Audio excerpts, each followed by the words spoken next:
konti na lang lalangoy na si Barak saka si Kobe dun sa loob nila. Anak ng tinapa, wag naman sana. Konti na lang. Isang dangkal na lang to mga kalapatids. Ayan o, kita nyo naman. Ayan o, taas natin yung tarapal na konti para makita nyo. Grabe, ayan o. Isang dangkal na lang. Lalangoy na si Barak. Abangan nyo. Siya si Idol Madla, nakakahanga. May mga hawak, gandang linyada. Ika'y inspirasyon kung bakit hanggang ngayon ako'y palaging kumakarera. Isang maulan na umaga para sa ating lahat. Kita nyo naman, ayan, bahana. Tataas muna natin yung trabal dito dahil grabe, lakas ng ulan. Kita nyo naman, ayan, lubog na yung tuhod ko. Konti na lang, malapit na sa hita ko. Tali natin mabuti kasi baka mamaya humangin ng malakas. Lipa rin yung ating old loop. Ayan, kita nyo mga kalapatid. So, parang isla na. Konti na lang. Ayan, oh. Diba? Pwede na tayong lumangoy. Doon sa gawin doon, medyo malalim. Ayan, papakita ko sa inyo dyan. Kita nyo, ayan, hanggang hita na mga kalapatid. Ayan, oh. Konti na lang. Basta na brief natin dyan. Ayan, oh. Sarap magtempisaw. Malamig eh.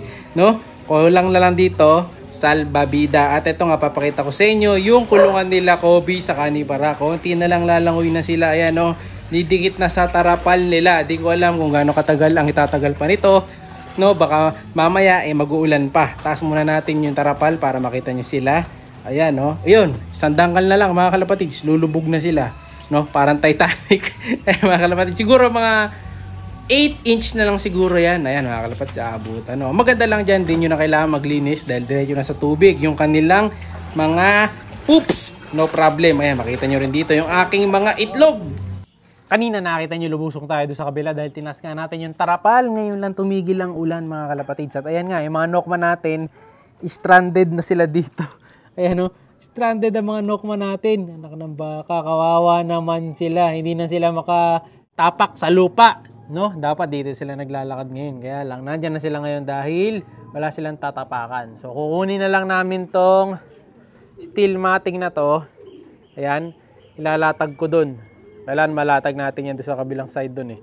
No, para doon sila tumapak, itataas natin. Kukunin natin yung mga hollow blocks na to.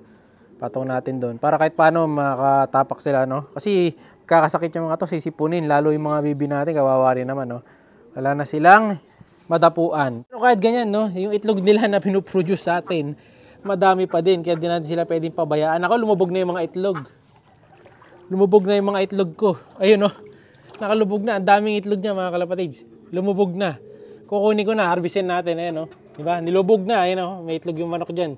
May itlog din yung itik dito. Kunin natin. Sayang. Saan ba yung mga pwede natin gamitin? Uy, okay matakot. Kunin natin to. Ito yata pwede. Yan. Ito lalagyan. Kukunin natin yung itlog. Ang dami niya, no? Yan. Kaso nga lang, nababad na. Ayan, no? Itlog laman yan, mga kalapatids. Kala mo itlog ng pawikan, eh. Oh, yan, no?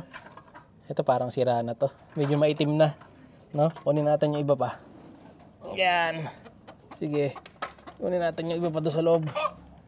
Kunin na natin lahat. Kasi ay, tight din eh. Pero try ko siguro baka magtira na ako ng isa. Para balikan pa nung may pugad dito sa kanya. Yan, dami pa oh. Yan po oh. Ang liitlog. Yan. Meron pa ba? Yan natin. Isa na lang. Isa. Ito, iwan ko na tong isa yung medyo. Asan yung may ito? Iwan ko na to. Mamaya kasi, ano rin yan eh. Mawawala din yung tubig na to ba maya-maya. Hindi ko sure yung kabila kung meron. Eto, wala.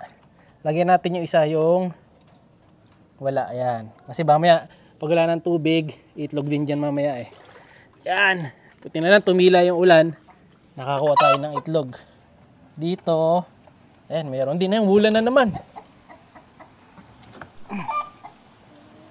Yan oh. Diba? Ang dami. Wala na. Iwan tayo ng isa. Yung pinakamaitim. Ito. Sa kabila. Ito, meron din. Ayan, oh. Uy, nalaglag. So, bali, nakuha kong itlog. Ito na. Baha vlog tayo today. Yan mula na ulit eh. So, 1, 2, 3, 4, 5, 6, 7, 8, 9. 10, 11, 12, 13, 14, 15, 16, 17, 18, 19, 20, 21. 21 na itlog ang nadali natin. Swerte. Thank you sa mga itik natin, ha. Mga bitik, BB Cross itik. Kasi natin ng tubig.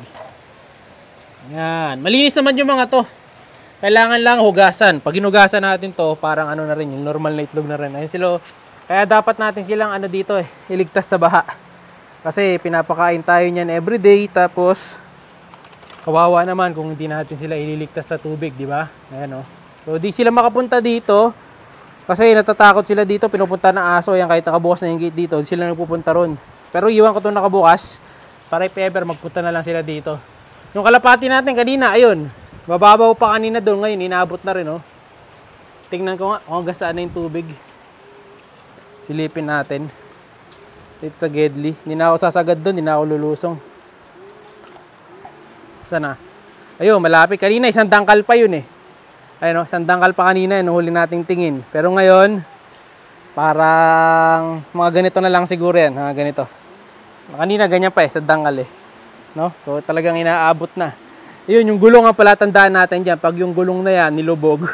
Alam na talaga lubog na tayo dito. Umuulan na naman, anak ng tinapat. Tiyempuhan ko lang sana, eh.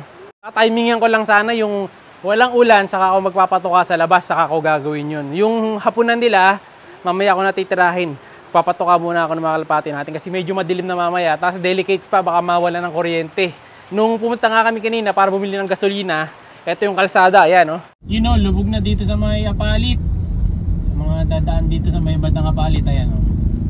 Sulipan, Apalit. Ayan na yung tubig.